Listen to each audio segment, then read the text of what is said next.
Welcome back, everyone, and tonight we're taking on Zoh Shia. And man, is this the fight we've been waiting for. It actually has a pretty good little bit of challenge, but before we jump into commenting on the fight, let's skip ahead a bit and take a look at the armor and weapons that come from the fight. Alright, so for the weapons, they look fantastic. Now, as for how good they're going to be, it's going to change from weapon to weapon. White Flame Torrent, the way it works is every so many hits, I'm not sure if it's percentage based, number of hits you take, and I know it varies a little bit from weapon to weapon as far as usefulness, but you get a little extra burst of about 50 damage. So, I think people are still kind of working out exactly how it works. But for fast hitting weapons, it seems to do nothing but add in a little bit of extra damage. I think, from what I've been hearing, it's mostly still not as good as a perfectly rolled Ardian weapon, but it seems like it's at least a decent contender for not a perfect Ardian. Something like the Gun Lance, I don't think it's going to replace the Guardian Arcveld meta because that one's wide with slightly strong, which is great for shelling. Zoh Shia's was normal. I'm sure you could find a way to make it at least close, but not quite as good. And White Flame Torrent is the skill that pops up on all of them, so I'm not nearly a master enough of the game to really be able to tell you which ones are going to be meta and which ones aren't. But it looks like they're at least decent alternatives, even if they don't beat it out. Now, this armor is fantastic. And one thing that it took me a little bit to notice is if you mix and match the male and female sets, you can actually get a solid white or solid black appearance. So, for once, there's a reason to make both. I don't really notice a huge difference between alpha and beta in terms of appearance, but there's definitely a difference in terms of gems, which we'll go over here in just a second. So you can see both the beta on the left, alpha on the right. You can kind of scan through and keep up with it as I'm going to put them on the screen, but ultimately, looks like a decent set. There's some decent pieces, really high defense on it. I know offhand that the chest piece has pretty much the same skills, but with better defense compared to the Blangonga chest. So if you've been squeezing it in, like say as a fill-in with the Guardian Ebony Odegron mix set, then you can just get a straight upgrade and have a little bit more defense. The actual set bonus is basically just accelerated recovery. And of course, it just recovers faster if you have the 4-piece rather than the 2-piece, but basically just makes you auto-regenerate. How strong it is, I'm not sure. I don't have the gear yet. Hadn't really had a chance to farm it up yet, but I'm working on it because this is a really fun fight. So I'm going to go ahead and pause, let you finish looking through this stuff, and jump ahead to the back to the fight. Alright, so back into the fight itself. It's pretty much the same fight as before, but he hits harder, he gets a little bit more intense, and things ramp up to the point where you actually do end up facing off against his super move. I'm going to be blunt. This is probably my favorite fight in the game that has come out so far. It's a really cool fight, the way that everything transitions, the way you crack off its pieces and he slowly reveals the black demonic sort of dragon thing underneath. It's cool as hell. The fact that you can hit the little spikes that pop up out of the ground with an elemental pod from your launcher and basically set off bombs against him like he uses it against you is fantastic. The fight just has so many little tiny things to it. At first when I went in, I wasn't taking it terribly seriously because I just assumed it wasn't going to be that much harder than the standard version. But he gets 2 carts on me. One of them is solidly my fault because I just wasn't paying enough attention. The second one, it's actually in the middle of a torrent of fireballs, another attack that he's done, and he managed to win. He overwhelmed me. Like, it wasn't one of those things where I just made a really stupid mistake. It was one of those things where I was unaware of what he was going to do. and I didn't play my hand correctly and just straight up lost, which was fantastic. This is a really good fight. This is a good sign for things to come, and it gets me really excited for Arc Tempered Ray Dow to come out later in the month.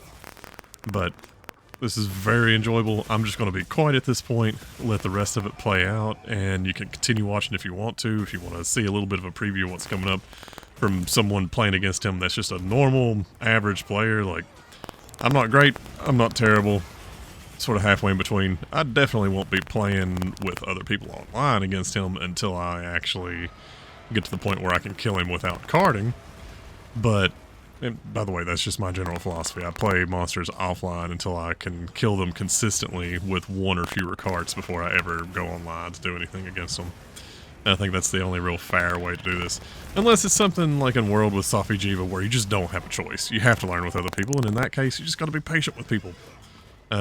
Speaking of which, be patient. He's brand new. He's the first really challenging monster we've had come out. Give people a chance to really have time to get in and learn. And I mean, more than just the weekend. Like, not everyone has the ability to jump in and play these patches instantly on launch. You gotta give it a week or two before you really start complaining about people just dying online. Because there's plenty of people that's the only way they play. To them, the enjoyable part of this game is playing in the multiplayer. And, you know what? Whatever. Whatever they enjoy, that's up to them. I don't like being the cause of a quest fail, so I try to set myself up to know enough that when I go online, I'm not going to be that. But I also don't really get all that pissed off when someone does, because it's not all that common for someone to intend on it. But anyway, be patient with your fellow hunters. Let them have time to actually learn the fight before you really start getting irritated with people not knowing it when they come online. Because right now, really, hardly anyone actually knows it well. And there's definitely a ton of variety in the fight.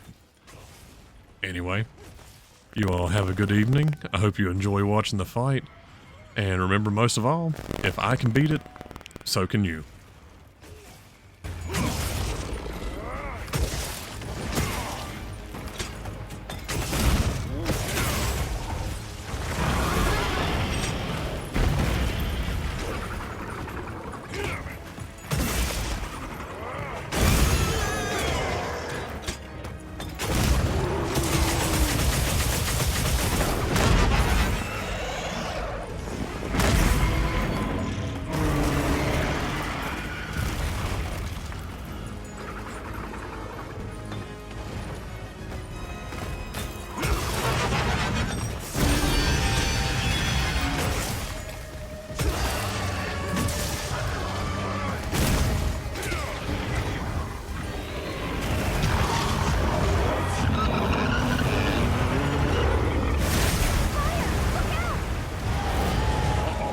Igniting the crystals!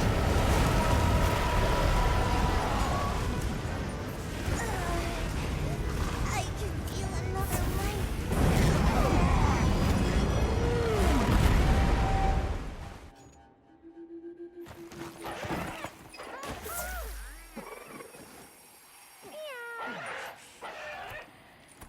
The size of those flames, it's using the will crystals to spread the fire. You might mitigate the threat if you destroy the crystals before it can ignite them. We've been given more supplies. Check your Siglet's pouch.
Now's my chance.